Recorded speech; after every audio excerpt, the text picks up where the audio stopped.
They're going to shower first. Everybody else is available outside the locker room. Okay. Okay. Go right to questions. Go right to questions. All right, Andrew, second.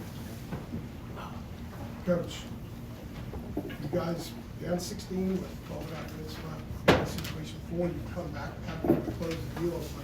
What was the difference in closing the deal tonight as opposed to the other night and some of the other games?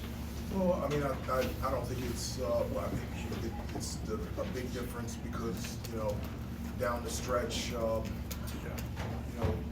we've talked about an experience, not doing the little things that make big things happen, a box out, an execution, a loose ball, a free throw, different stuff like that. And down the stretch, in terms of the discipline and detail, with the exception of us fouling and putting them on the free throw line, I thought we were really good on both ends of the floor. I thought our execution was really good.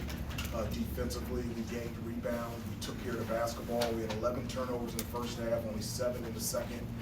I always say that for us to be efficient offensively, we got to live in the paint, live at the free throw line. Went to the free throw line 35 times, and we out-rebounded them. And so down the stretch, we got to stop. Got the rebound, made the free throws. That's something that we hadn't done in past games, and so I was really proud. Guys, for RJ and Ian, obviously it's a big win for the team, but both of you guys were home in New York playing in front of family and friends. What's it like to get this big win here at home, and what was it like having your family and friends out there? RJ, take it first. I mean, it's great. I mean, just it's my 3rd time playing the Garden, and every time I've played here, it's been electric. Just from the fan base, and then you have your family, kind of front side, court side, and just the overall support from everyone. And it felt like a home game. I know for Ian, he played really well. But just to have that confidence and support on your back, and kind of like extra motivation.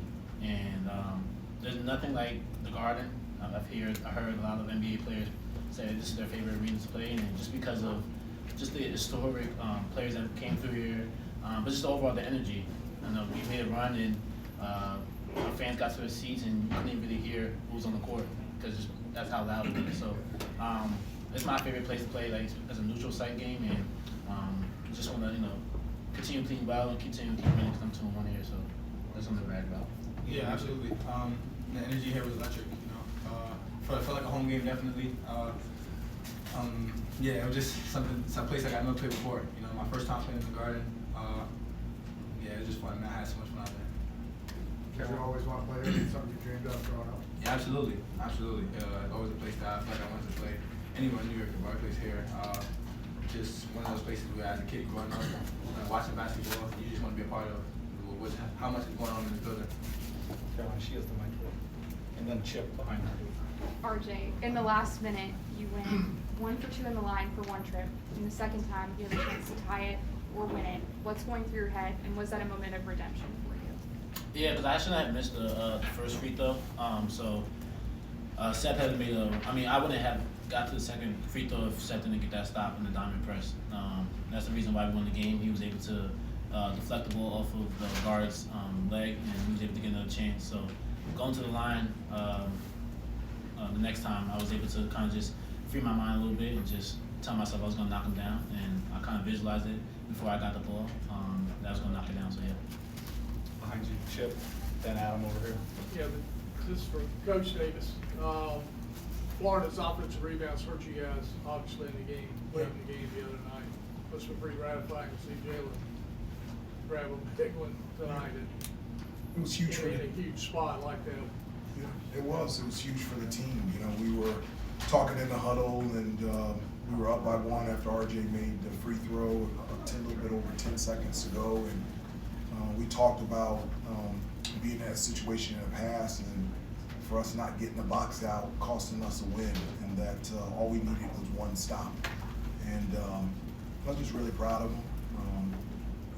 For them to be able to get the rebound, for them to be able to get the stop and to step up in that situation and be able to win.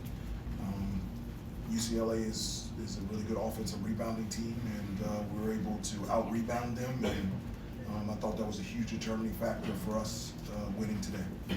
Adam on the left, and the gentleman in the aisle. wanted to ask RJ and Ian, just at the very end, when you guys did get the stop, and I think it's 1/10 of a second left, when you're coming back for Elliott's free throws or whatever, what was that moment like? It seemed like there was a lot of relief that, you know, one of these comebacks finally worked out for you guys. As you're coming back for those free throws, what was that like? The place was up and jumping, and, you know, just tell us about that. Well, yeah. I feel like for us, it was just a moment where we kind of got the job done. You know, there's been several games where we've been close and kind of didn't finish it, and this was one of those games where we got it done. You know, I guess it showed us how hard winning is. Definitely how hard winning is at every level, especially at this level. So to come out here and get that final stop, end the game on a stop, it was big for us. On the out here. Hubert, what kind of maturation have you seen in Ian so far this year, and how well he played today? Talk a little bit about that. Well, he's still a freshman, you know, but I'm just really proud of him. Obviously, just it has nothing to do about today. Every day after practice, he always sends me a text and he says, "Coach Davis, that's it." And so I have to call, I go, "Player Jackson." And he goes, "How can I improve? What can I do better?" Every day, he does that. And that's the thing, when you're around great kids like RJ and Ian, and you get to coach them, and they want to be coached, that's the biggest, that's really enjoyable and fun for me. And so, really happy for both of these two, you know, especially here being in New York, and it's shocking that this is the first time Ian's ever played in the Garden. It was interesting, at pregame meal today, I had one of my former teammates come to pregame meal, John Starks, and talk to them about what it means to play in New York and play in the Garden, and the way that they came back, the way that they fought, how resilient they were, reminded me of what being a Knick is all about, and I was really proud of them. Two right there. Right there, go ahead. Coach, the four-guard lineup, the smaller four-guard lineup, and the pressure defense, is that something that you see yourself continuing throughout the rest of the season? Yes, I mean the lineup change that we made in the second half, I just felt like they were just loading up on RJ, and you know, Ian got it going offensively as well in the first half. So just having multiple scores out there that I thought would be really good for us, because it puts teams in a situation, do you want to go big or do you want to match up with us, and then extending that pressure. You know, we may not have tremendous size, but we do have athleticism, and so when you pick up full court, speeds teams up, we can get steals and deflections, and we get the pace that we want. Coach, Tyler Villanova was obviously on his way with a big game for UCLA, got his fourth foul, came out. Were you surprised he didn't come in back in a little bit sooner than he did, the way the game was going? No, I didn't think he should come back in. He's a fantastic player.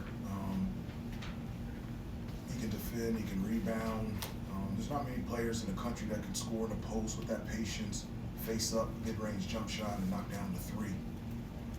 He's one of the better big men that I've ever been around as an assistant, as a head coach. It was an honor and privilege to coach against him, and he's a big-time player. We have 3 minutes and 3 people, Jeremiah, RL, and Emma.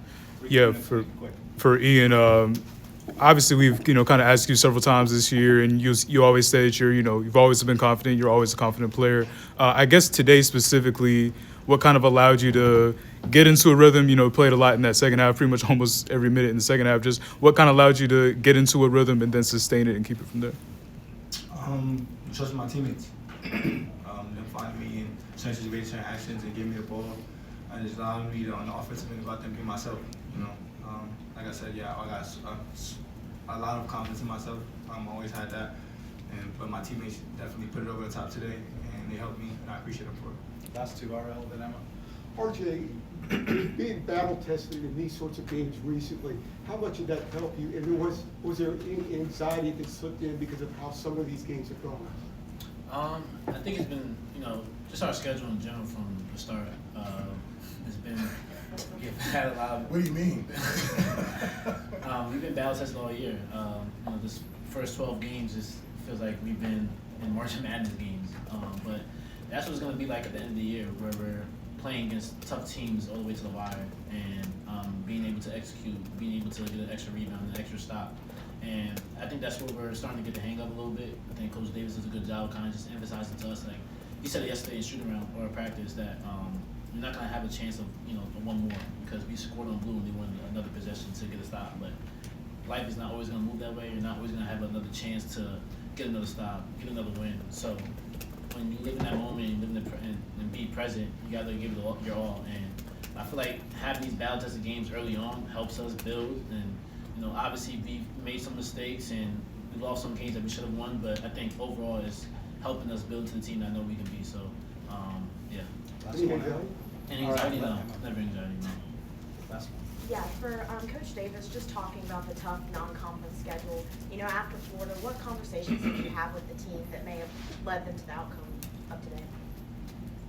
Well, I mean, it's just, I always tell them that the only thing that you can control is how you react and how you respond. And so after the Florida game, hey, let's look at it, see if there's some things that we can learn and grow from. And, from the things, late game situations, whether it was Florida or, Kansas or Michigan State, how we're going to react and how we're going to respond. And I felt like they reacted and responded. We were down in the second half. There was no panic. It was not a situation where we're trying to make a 16-point play to cut it and even make it, tied. It was just a possession on possession type of approach. And then when we got it close, just understanding how important little details are. And it's because we've been in those situations against really good competition that allowed us to have the confidence to come back, and then also the experiences of what we needed to do to finish it out and win. Perfect time. Thank you.